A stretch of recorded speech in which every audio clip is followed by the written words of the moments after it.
Alright, I don't know. This really isn't any kind of video that I planned on doing. Just kind of felt like putting something out there. It's just gonna be kind of more of a talking video, I guess. But yeah, no, today when the video comes out, it's gonna be the August 20th, which officially means that I am of legal age to be able to consume the best drink in the world, which is Monster Zero Energy. So let's crack into a cold one and see what it tastes like, because I've never actually bought one of these before. Oh god. I'm supposed to like this shit? Just because I hit the big 3-0, I'm supposed to like the hell no. God. Alright. Anyway. No.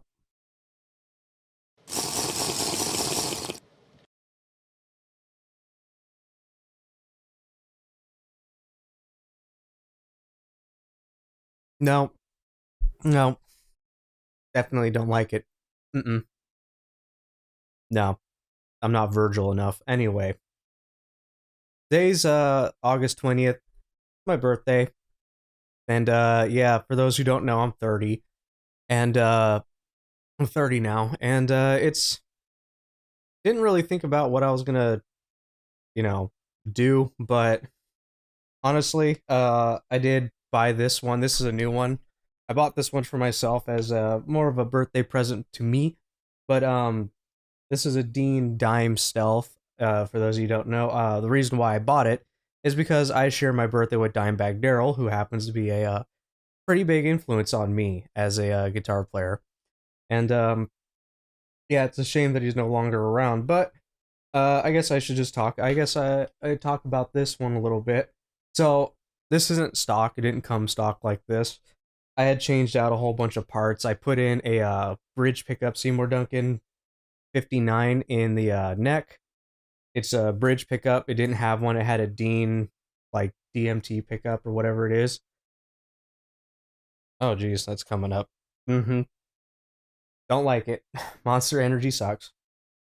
But I changed the pickup ring. I made it look more like the Far Beyond Driven ML, which is one of my favorite Dimebag guitars. The same color, the Trans Brazilian flame top, kind of in a burst. But on that one, it has a cream pickup ring, and then these the reverse zebra pickup. But yeah, his dime set comes with the dime bucker and then the 59 in the neck. I changed these saddles out to string saver saddles for Floyd's. They're just a little bit, I guess they're supposed to be better for your strings when it comes to Floyd Roses. Don't know, but yeah, change that out. Change this out to a matching tremolo bar. I changed the pickup, the pickup output selector or output jack to chrome. And then on Etsy, somebody was actually selling if you look at old Dimebag photos of him playing his the ML that has the same color burst, he actually has a Kiss sticker right here. It's the exact same one, and then he put like this weed sticker over here. And somebody on Etsy was making the exact copy of those, and I was like, yeah, screw it, I'm gonna pick it up, put it on here. And I thought that was cool. But the reason I chose this one over, oh yeah, there's a couple other ones. I changed the locking nut. I put the chrome ones in. It still has the black and then the chrome here. And then these are, it originally comes with Grover tuners, but I had changed them out to Grover locking tuners. I just like it. It makes it easier when you do string changes and whatnot. Just locking tuners, you can just pull it tight, tighten it up. Don't have to worry about it. But that's pretty much all the changes that I did to it. The reason I picked this one over the ML, mainly because this was quite a bit more expensive, but it has a rosewood fretboard on the MLs, and like I choose not to get rosewood fretboards if I can help it. I like ebony and I like maple fretboards a lot better. Rosewood has just always looked kind of cheapy to me, and just not something I really dig. But other than that,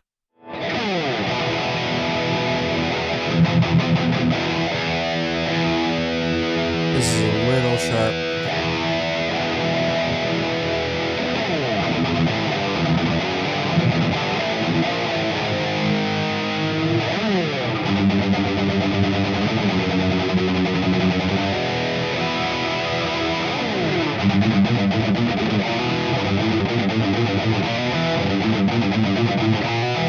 All right, yeah, no, it was a little bit sharp.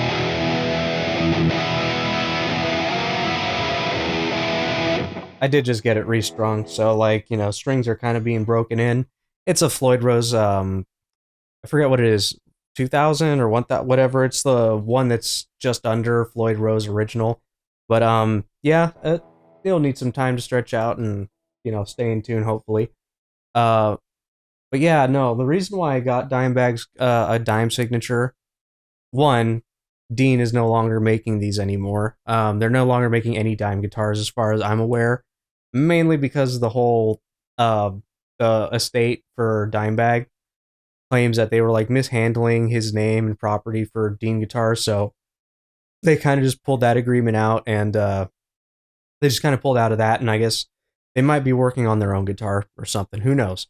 But yeah, this the other thing about it was I got into when I was in high school. I got really into Dimebag and Pantera, and yeah, there was a phase where I was just listening to Pantera and all that stuff just constantly.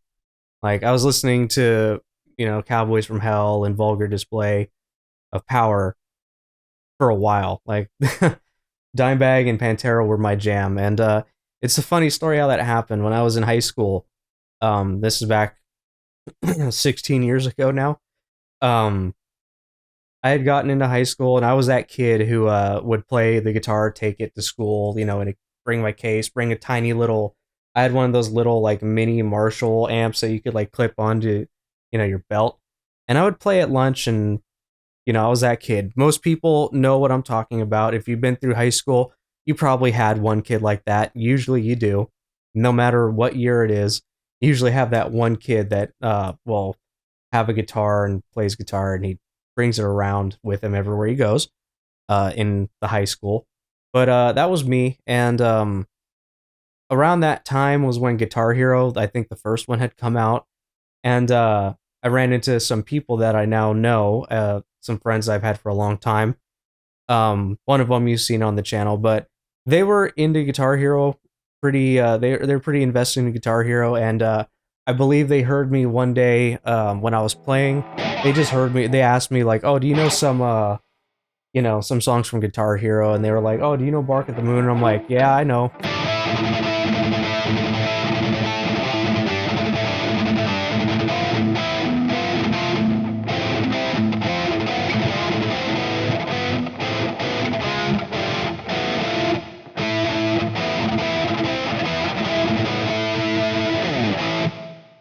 Yeah,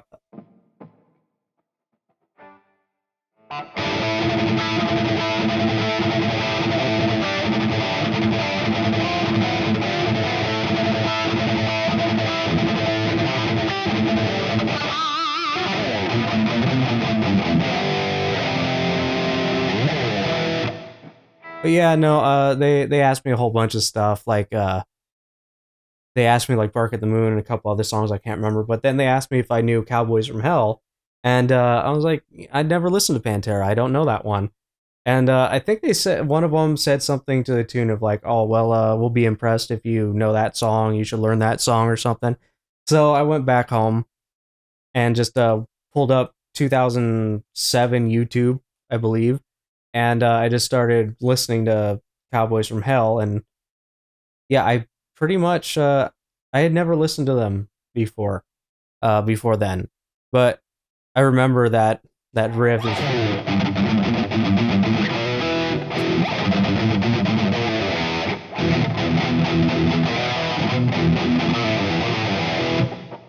But I remember it had that build up, and once you started getting into the main riff, yeah, it was a really fun song to listen to back then. And I was at that point I did not know much about Dimebag, other than I remember years ago back when he had actually first died. For those of you who don't know how he died, he was with his band Damage Plan, which was him and his brother Vinny.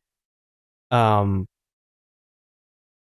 and some I think it was an ex-military guy. He had a PTSD and he had like some other mental issues, and he thought, if I remember the story right, he thought that Dimebag was like stealing his song ideas or something from his mind or whatever the hell it was. But he ended up getting into this club they were playing at, and he shot and killed Dimebag and another. I believe it was one of the roadies or something as well.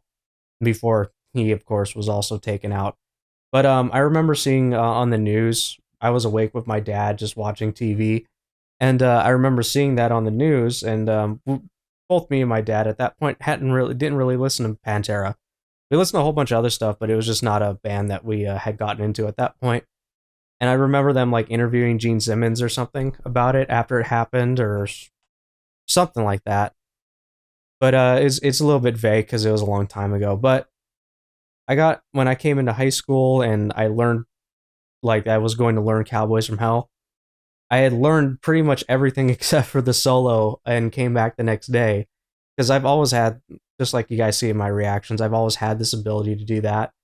Um, well, not always, but I've always had an easier time figuring songs out just by listening and playing along to it than like I've never really looked at tabs and all that.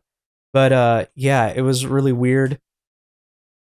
I ended up just getting super engrossed and just listening to Dimebag and Pantera, some Damage Plan. But after that, it was like along with the other bands I got into in high school, I had a big Dimebag phase when I was like in for the like first three, or actually no, it was throughout high school. I had a huge Dime phase. I had an old Razorback. It was the Shards Razorback. I had that one. We had found it at a local music store. My dad had got me it for, I think it was my birthday at the time. He had gotten me a Dean Shards Razorback, and that was a really cool guitar. I remember I liked the neck. It had like this cool kind of V shape on the back, and yeah, I played a shit ton on that. And then eventually we ended up getting his Frankenstein signature amp, which he didn't actually get to really test run. He didn't really play it that much, as if I remember correctly. But I had the crank amp, and that thing was loud as shit. Holy shit, that was a loud guitar. But yeah, I had that, and I was just playing Pantera all the time. I was learning like Walk, Domination. Like I knew quite a few songs, Cemetery Gates. Yeah, I knew quite a few Pantera tunes at that time, and I was just super like trying to play like that, like trying to be like Dime, because Dime was such an amazing guitar player. Like he was able to write these really groovy rhythms. Like I mean, just Cowboys from Hell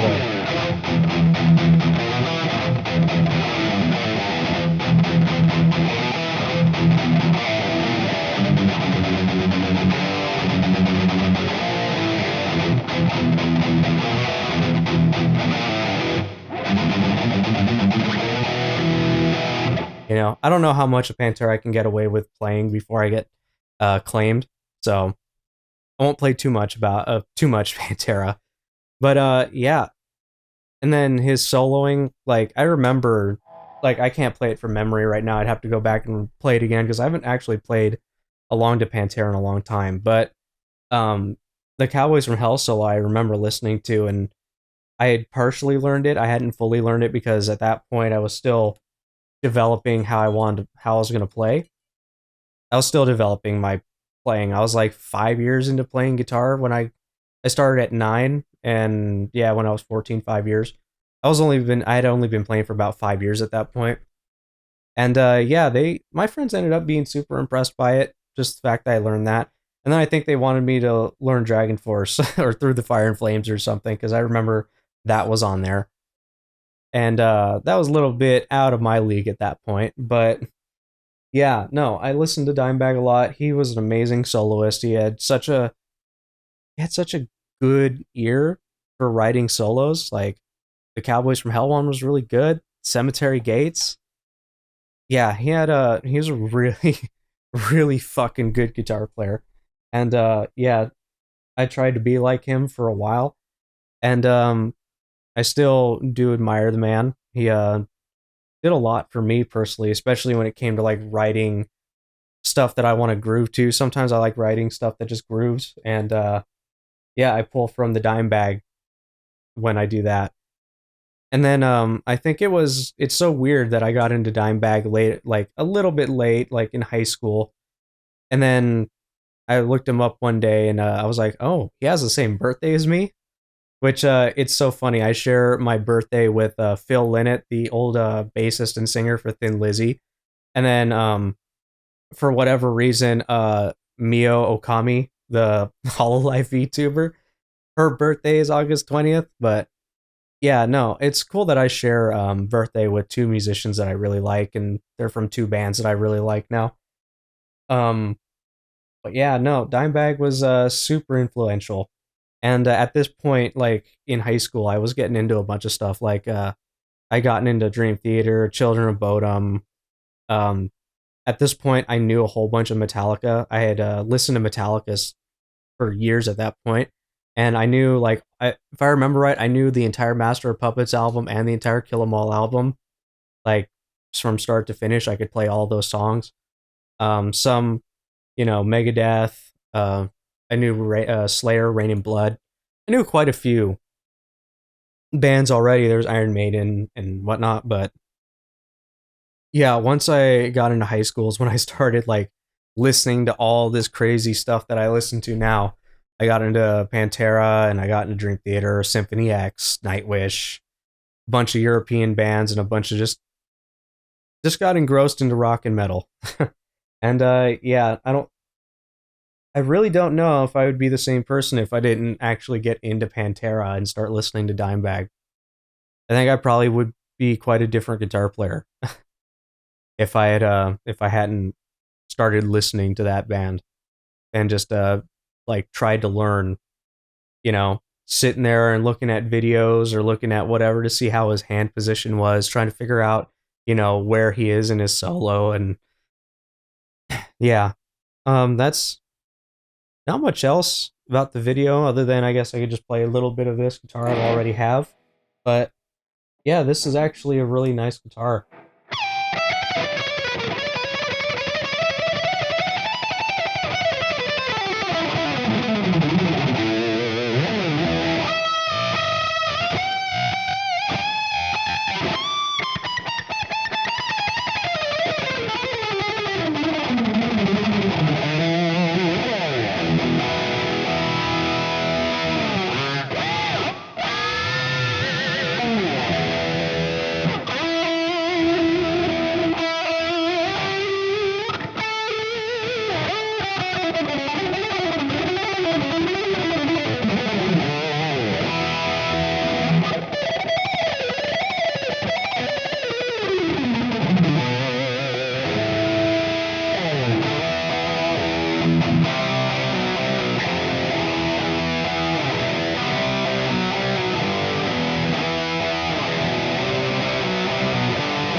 God, I'm so bad at. I rarely ever mess with a Floyd. So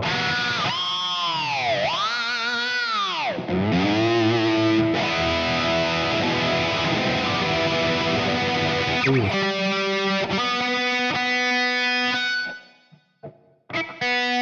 there we go.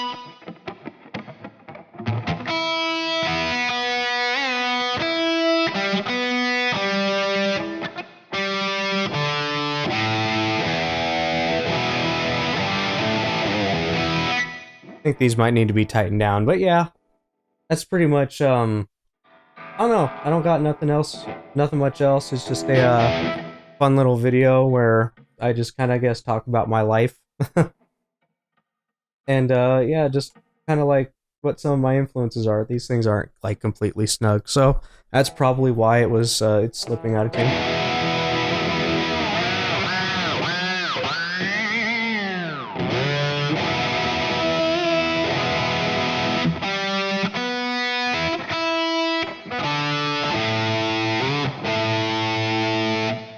Yeah, it's gonna take a while before this thing settles, I guess. It's not falling that far out of tune.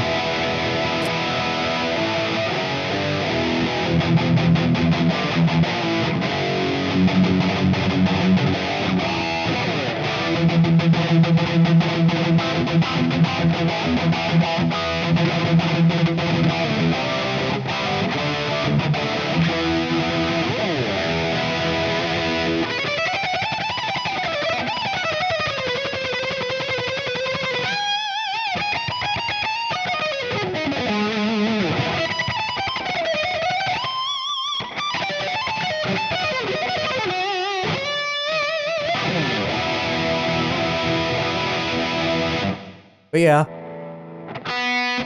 it's so funny how I only have like one Floyd that really stays in tune. And I think it is a Floyd original. Yeah, it's a Floyd original. But yeah, anyway, that's it for the video. Uh, hope it was, I don't know, entertaining in some way. But yeah, I'll be back doing some normal videos. This is just an upload that's going to be coming out sometime, I think, on the 20th. And yeah, that's it for me. I might, if people are interested, do like a whole video series talking about different guitars that I own, and just kind of like breaking down like the modifications and stuff that I did to it to make it play like how I want it to be played. Let me know if that's something you're interested in. I'm still thinking about it. But yeah, with that, I am Dan. This is HurtboxTV, and I will see you guys in the next video. Take care. Peace.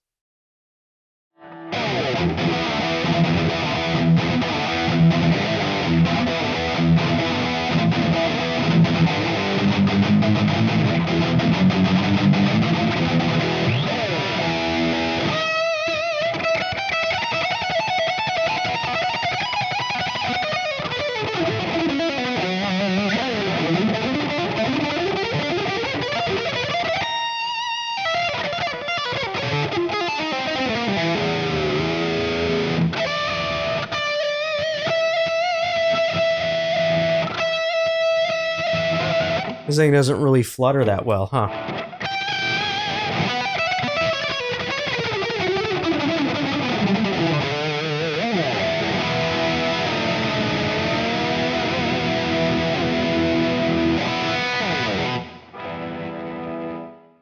Oh god, I forgot the neck pickup is on this one and not that. They're switched. I didn't change that when I changed the pickup out. Anyway, take care.